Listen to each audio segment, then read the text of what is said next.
Hi friends, இன்றைக்கி நம்ம பார்க்க போகிறது ஹெல்த்தியான பன்னீர் டிக்கா ரோல் தாங்க. ஃபஸ்ட்டு நம்ம சப்பாத்தி மாவு நல்லா சாஃப்டாக பிசைஞ்சு வச்சுக்கலாம். இப்போது பன்னீர் எடுத்துக்கோங்க. நான் கடையில் வாங்கின பன்னீர் தான் எடுத்துருக்கிறேன். நீங்கள் வீட்டில் பன்னீர் எடுத்தீங்கன்னா கூட ஓகே. அப்படி இல்லாட்டி டோஃபுலையும் ட்ரை பண்ணி பாருங்கள். அதுவும் டிஃப்ரெண்ட்டான டேஸ்ட் நல்லா தான் இருக்கும். இப்போ பன்னீரை நல்லா ஈக்குவல் ஷேப்பில் கட் பண்ணி வச்சுக்கோங்க. இதை விட குட்டியாக கூட கட் பண்ணுங்கள். நிறைய பன்னீர் இருக்கிற மாதிரி இருக்கும். பன்னீர் பட்டர் மசாலா, கடாய் பன்னீர், பாலக் பன்னீர் இந்த மாதிரி செய்கிறதுக்கு இந்த மாதிரி செஞ்சு கொடுத்தீங்கன்னா வேலையும் மிச்சம், டைமும் மிச்சம். இப்போ டிக்காவுக்கு நம்ம என்ன ரெடி பண்ணுறோன்னா 3 ஸ்பூன் திக்கான கர்ட், அது கூடவே கொஞ்சம் சால்ட்டு, 2 ஸ்பூன் மிளகாய்த்தூள், 2 ஸ்பூன் மல்லித்தூள், ஒரு சின்ன ஸ்பூனில் சீரகத்தூள், ஒரு ஸ்பூன் கரம் மசாலா. உங்கள் வீட்டில் டிக்கா மசாலா இருந்தால் கூட அதுவும் யூஸ் பண்ணிக்கோங்க. இது கூடவே கசூரி மேத்தியும் லெமனும் ஒரு ஸ்பூன் ஆட் பண்ணணும். என்கிட்ட இன்றைக்கி இல்லை, ஆனால் அது எல்லாமே டேஸ்ட் நல்லா தான் இருந்துச்சு. இப்போ பன்னீரையும் போட்டு நல்லா கலந்து விட்டு ஒரு 5 மினிட்ஸ் ஊற வச்சுக்கோங்க.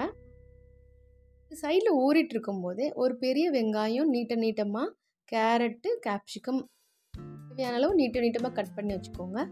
இப்போ ஒரு கடாயில் எண்ணெய் ஊற்றி 5 நிமிஷம் ஊற வச்சுருந்தோம் பார்த்தீங்களா பன்னீர், அதையும் போட்டு கொஞ்சம் ஆயிலில் மிக்ஸ் ஆகிற மாதிரி கிளறி விட்டுக்கோங்க.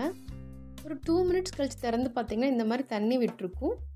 இது ஹாஃப் பாயில் ஆயிருக்கும். இந்த ஸ்டேஜில் நம்ம கட் பண்ணி வச்சுருந்த கேப்சிகம், கேரட், ஆனியன் எல்லாம் 3ஐயும் சேர்ந்து அதில் போட்டு கலந்து விட்டுக்கலாம்.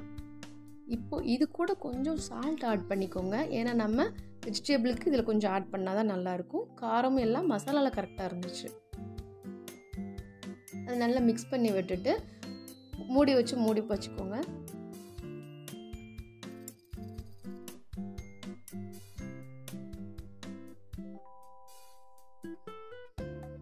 இப்போ திறந்து பார்த்தீங்கன்னா தண்ணி விட்டுருக்கும். அது வெஜிடபிள்லேருந்து வந்த தண்ணி தான். இது கொஞ்சம் ட்ரை ஆகணும். ஸோ இன்னும் ஒரு 5 மினிட்ஸ் வெயிட் பண்ணி பார்க்கலாம். இந்த சைடில் நம்ம இப்போ சப்பாத்தி திரட்டிக்கலாம்.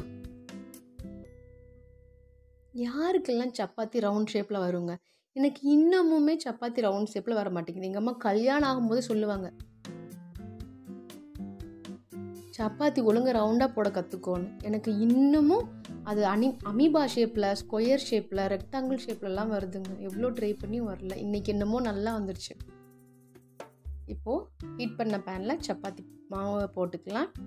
கொஞ்சம் ஹீட் ஆகும்போது இந்த மாதிரி நல்லா புஃப்னு உப்பி வரும், சாஃப்டாகவும் வரும். இப்போது 2 ஸ்பூன் மயோனைஸ் எடுத்து சப்பாத்தி மேலே ஸ்ப்ரெட் பண்ணிக்கோங்க.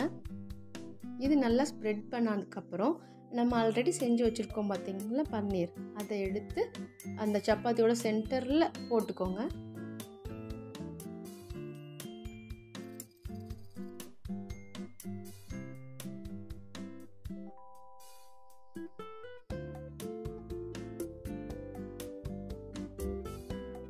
அதுங்க இன்னும் குட்டி குட்டியாக பன்னீர் கட் பண்ணி போட்டிருந்தா நல்லா இருந்திருக்கும்ல. நான் நெக்ஸ்ட் டைம் அப்படி தான் ட்ரை பண்ண போகிறேன்.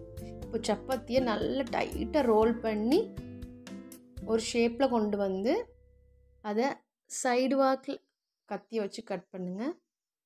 ஓப்பன் பண்ணி பார்த்தீங்கன்னா அடடடா, எம்மியான, டேஸ்டியான, டெலிஷியஸான பன்னீர் டிக்கா ரோல் ரெடி. இது 2 சாப்பிட்டாலே ஃபில்லிங்காக இருக்கும். குழந்தைங்க கண்டிப்பாக திரும்ப செஞ்சு கொடுக்க சொல்லி கேட்பாங்க.